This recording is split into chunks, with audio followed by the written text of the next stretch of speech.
Every kid has different love languages. I have that image burned in my mind and I will probably never be able to get rid of it. And unfortunately, he hit the ground. It's not that much different. It's a chaotic situation. You don't have to have all the answers. If you're a new dad, or even if you've been a dad for 5 years or a decade, or maybe even 2 decades, or you can't even remember your life before you were a dad, chances are you have made so many mistakes, right? Just like the rest of us. Chances are that this role for you as a father is so important to you. It's a very intimate thing with us as men, as fathers, is to be a good father. Many of us actually came from a blueprint and an experience with our childhood that quite frankly was not ideal. And we're even thrusted into parenting and we're like, oh my gosh, I literally have like this laundry list of things of that I know I'm not going to do, these things that I don't want to do, right? Because these were done to me. Maybe you were physically abused. Maybe you were verbally abused. Maybe your dad was physically there, but emotionally unavailable. Maybe you came from a divorce situation with your parents that you didn't even see your dad. Maybe you saw him part-time, or maybe your dad left altogether like mine did, and you were without, right? So we come from several different experiences, especially our generation as fathers, the fathers of today that are raising the youth of the generation of tomorrow. We've come from a generation of men that didn't know what they were doing either.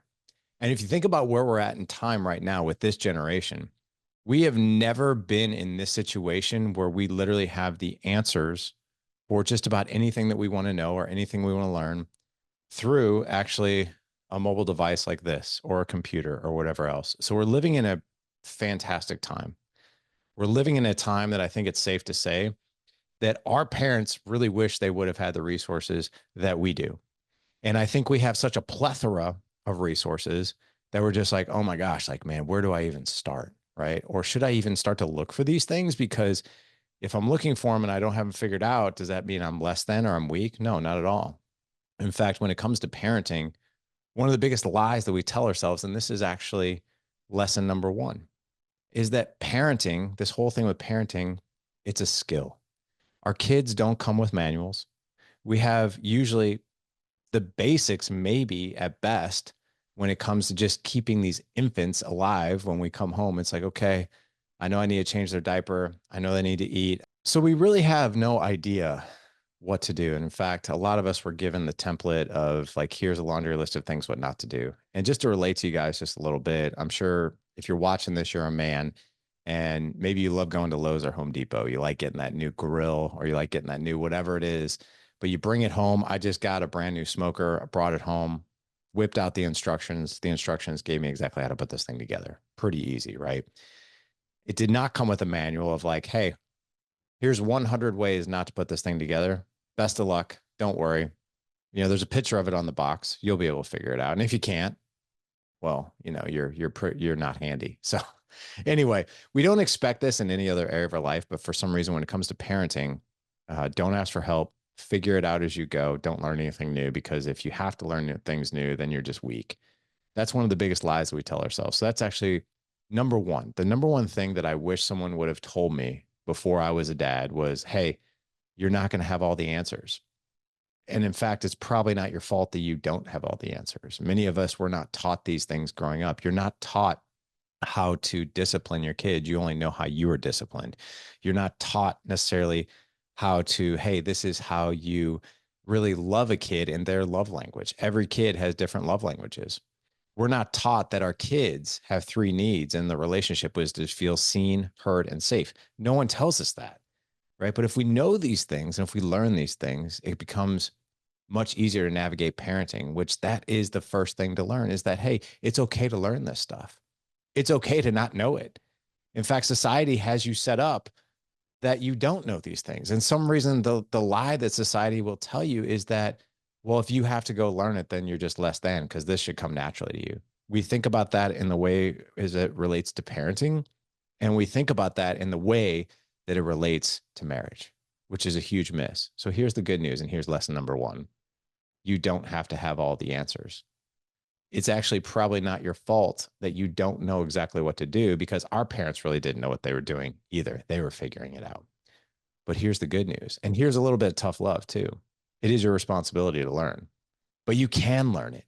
We now live in a generation where you can listen to a podcast, you can download an audiobook, you can join a coaching program, a mastermind program to be a better father. You can do so many different things to learn how to do this and to be proactive in it. You don't have to just go figure it out anymore.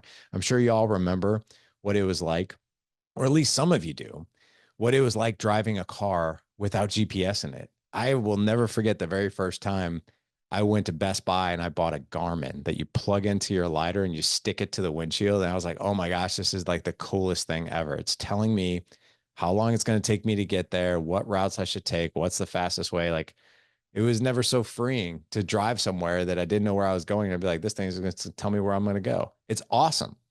Guessing sucks, right? Guessing sucks. So that's number one. You don't have to have all the answers, but it is your responsibility to learn, and it's really okay to go out and learn them. The other thing, too, I wish someone would have really told me this one. This is lesson number 2, and that is patience is a skill. The whole reason my platform is even out here, the Dad Edge is even in existence, is because I promised myself before I had kids, before I had the 4 boys that I'm raising, that I was never going to hit my children out of anger, because I was hit a lot growing up. I'm never going to hit my children out of anger. And I was going to be a patient father. But here was the missing ingredient. I wasn't the most patient father for the first 6 years I was a dad. In fact, I was pretty trigger happy with my temper. I never struck my kids until my 16-year-old is now, when he was 4, I spanked him. He stepped out of line. I spanked him. And unfortunately, he hit the ground. And that was an absolute horrible, horrible experience for me.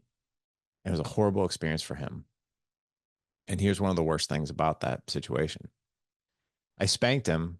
He lost his footing and he fell. And when I realized, I was like, oh my God, I did not want to hit my kid. And I went to go pick him up, and he rolled over and he saw me coming to him like this, like to help him up. And he literally just closed his eyes and did this. Please don't hurt me. I have that image burned in my mind, and I will probably never be able to get rid of it. It really sucks. Out of that came this, though, which is the Dad Edge, which I'm forever thankful for. I wish it could have started on something positive, but unfortunately it started with one of the most darkest places I've ever been as a dad. And that is my child being afraid of me. What I didn't know then, and I know now, is that patience, one of the main things that us as men struggle with, is something that we can learn. Because here's the good news. Patience is with your kids is nothing different than emotional regulation and emotional resilience. Being able to regulate my triggered emotions, understanding why I'm feeling what I'm feeling, and then being able to be more resilient with it. Mental resilience, mental toughness, same thing. It's being faced with absolute chaos, maybe even something you don't control, but you're able to control yourself. You're able to regulate yourself. This is why the Navy SEALs are so successful, is because they are trained to mentally, emotionally, and physically be insanely resilient in situations of extreme chaos. And that is the good news when it comes to patience. It's not a detriment if you lose your patience. You are not weak because you lose your patience. Chances are you just don't know exactly how to regulate your emotions, how to be resilient, especially with kids. If you really, really think about it, we are dealing with kids, especially little ones. They have no logic. They're actually dealing with a very primal brain that is very raw. It's overridden by that amygdala, that fight, flight, freeze, scream, have a meltdown, all these different things. So they have really no logic up until about the age of 8 or 9. Everything is just very raw, very primal. So us trying to control something that's quite frankly not that easy to control, which is our kids and then ourselves, the good news is we can actually learn how to do that, because facing a kid that is freaking out on you, having a meltdown, screaming, crying, having a tantrum, or has done something for the 10th time that you've asked them not to do, it's not that much different. It's a chaotic situation. Just like being a Navy SEAL, you were entered into a firefight, a war zone, something like that, a combat area. It is absolute chaos, but they are able to mentally and emotionally regulate their emotions and be calm in the heat of chaos. And guess what? We can learn that too. So that's the good news. That's lesson number 2 is patience is actually a skill. It's not something that we are indoctrinated with. It's not something that we are born with, right? We can learn to be more resilient. We can learn to be more regulatory with our emotions. It's nothing against us. We can learn it. So that's the cool thing too. The other thing too is it's a practice. We're not going to be perfect with it even after we learn it, but we can be better about it. We can have a practice around our patience. And that's really, really good news for us. The third lesson is this: we are married before we're parents. And I know that's very, very triggering to a lot of people out there because, like, oh, no, it's all about the kids. They come first. They have to come first. And what I'm saying is your marriage to your partner has to come first. And what I mean by that is it doesn't necessarily have to be like, hey, my wife is at the peak of this mountain and my kids are in this valley way, way, way, way down here, right? They're not even really on the radar. That's not what I'm saying. What I am saying, though, is we have a responsibility by putting our marriage first, by putting our partners first, by putting that relationship first. We're actually doing a lot of fantastic things that might not be on our radar. So think about it like this. I don't have to tell you guys that the divorce rate out there is 50%. But the scary thing is that 2/3 of relationships and marriages that stay together are either settled or completely and totally disconnected and unhappy. Only 30% of couples that actually stay married can actually identify their relationship and their family unit as working optimally. And the biggest difference between those 30% of people that stay together, stay happy, and the 2/3 that stay together and are settled and unhappy and get divorced is the fact that they put their marriages first. They put their growth together first. They put their communication skills first. They go out on weekly or biweekly date nights, even if it's just an hour to go grab coffee. They carve out that time to make sure that they are connecting as a couple. It's great to be mom and dad, but it's also really important that we stay together as a couple. Here's one of the other biggest advantages. I gave you guys those numbers, right? 50% divorce rate, right? 2/3 of people that stay married are either settled or unhappy. Do we want our kids to face the exact same fate as that? Or do we want them to be in the 1/3 of marriages that stay together that are working optimally? And here's the good news. They actually learn by watching us. So if we put our marriage first, if we show them what respect looks like, what mutual respect looks like, if we show them what optimal communication looks like, if we show them what love and affection looks like, if we show them what servant leadership within our relationship with our partners look like, if we show them even what conflict resolution can look like, we are setting them up for an incredible future. We actually are giving them the 3D motion picture that they have a front row seat to at all times of a functional relationship. That's the good news. We can actually show them how to do that. This happened actually not too terribly long ago. My wife and I got into an argument, and my oldest son came to me. My wife and I got in an argument in the morning.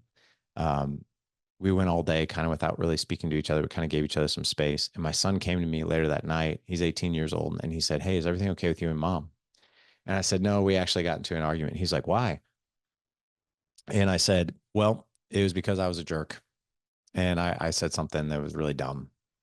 And I said, "Hey, would you like to see conflict resolution? Would you like to see what it looks like to have conflict resolution?" He's like, "Yeah, I would." I was like, "Okay, here's what I want you to do. Go in the family room, sit on the couch. Me and your mom will be in the kitchen. We'll be like 15 feet away from you. I want you to listen to every word that we're saying. And I want you to see what conflict resolution looks like." And I'll tell you, it was a tough conversation with my wife.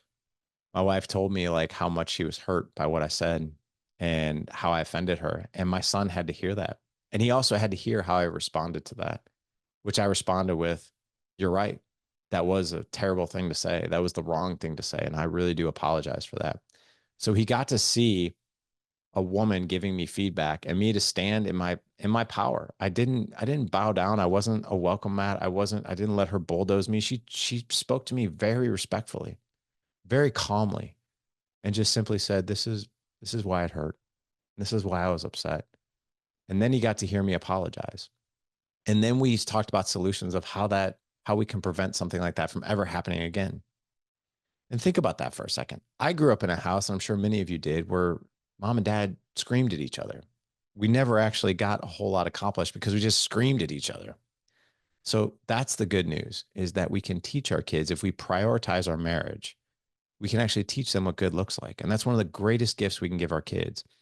The other thing I'll share with you too is when we don't put the kids at the center of the universe. I'm not saying don't make your kids a priority, make them a huge priority. They are absolutely a huge priority. But if we make them the center of the universe, well, then we're raising a kid who feels entitled, like they come first over everything, right? And that's not the way the world works. The way the world works is you are not the center of the universe. You are a piece of it, right? But if we treat them as such, they're going to grow up with that entitlement. So put your marriage first. The next one is stay away from questions that don't move the needle in your relationship. Anybody who's known me for a long time, they know I'm a huge fan of really, really creative questions. Tell me something about your day that you thought was interesting.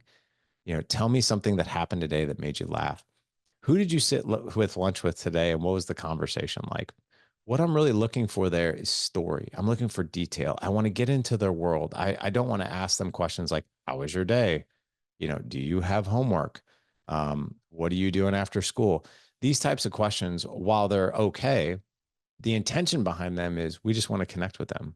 We actually want detail. The reason we ask questions like, how was your day, is because we actually want our kids to tell us how our day was. We want to be let into that world. We want to connect with them. We want to know what they're doing. We want to know how they're feeling. We want to know how they're navigating their day. We want to hear stories, right? But how was your day is not going to get you there. How was your day is a default question that's not going to lead you anywhere. If you ask a question that's open-ended and that will help them with a story that they can tell you, that's very connecting. Because when we tell story, this is how human beings connect on a deep level, is through story. So get more creative with your questions. Ask better, deeper, creative questions that really stop them in their tracks. The other really cool thing about a question like that is it's a pattern interrupt. They might be in their own head just going through their day. How's your day? Fine. What was the best part of your day and why? Let me think about that. That's a very different answer. That's a very different story. That's a very different connection, right? So the quality of our relationships actually resides in the quality of our questions. So if we can ask really good, deep questions with our kids, we're going to get to know them so much better. We're going to connect with them in a way that is really, really meaningful, which actually leads me to the next lesson, which is without connection, we have no influence. Without connection, we have no influence. Now, I'm talking to you right now in a season where it's the end of 2024. I have an 18-year-old, a 17-year-old, an 11-year-old, and an 8-year-old. So I have two teenagers and I have a preteen. And what I'll tell you is the older that they get, and most of my veteran parents know this, the older that our kids get, the less actual control that we have over them, but we still have influence if we have connection. So think about it. If my son gets behind the wheel of a car after he's left this house, granted, I have Life 360. He knows the rules of the road. He knows the consequences if he does something wrong in his car, or he does something that isn't in alignment with what we expect out of him, or he does something wrong with a bunch of his buddies. He knows that, right? But that might not stop him from doing it, right? So truly, we don't have a whole lot of control, or we don't have nearly as much control as we think we do the older our kids get, but we can deepen the influence with them. We can deepen conversations with them that we're going to create more connection with them, which will have more influence. So like, for instance, when I need to have a serious conversation with my son, he's going to be more apt to listen to me if I'm connected to him, if I'm really, really interested in his life, if I do life with him, if I'm his guide, if I'm one of his leaders. I'm not necessarily just the disciplinarian. I'm not the one who's barking orders at him all the time. I'm not the one like, hey, why is your homework not done? Why is your room not clean? Why aren't you doing your laundry? All these things that we want our kids to do certain things, and we become more of a dictator or more of a disciplinarian. And I'm not saying that there's not a time and a place for that. There is a time and a place for that, but that shouldn't be the majority. That should be the minority. If we connect with our kids, get into their world, ask them deep questions, we do life with them, we get involved with their interest, we show them that we're truly interested in them, well, we're going to connect with them. That way, when we do want to have influence in their life, we do want to have serious conversations with them about peer pressure or drinking and driving or too much time on their phones or how to treat a woman, they're going to be much more apt to listen to us because they give us much more credibility because we're connected to them. And like I said, if we have connection, we've got influence.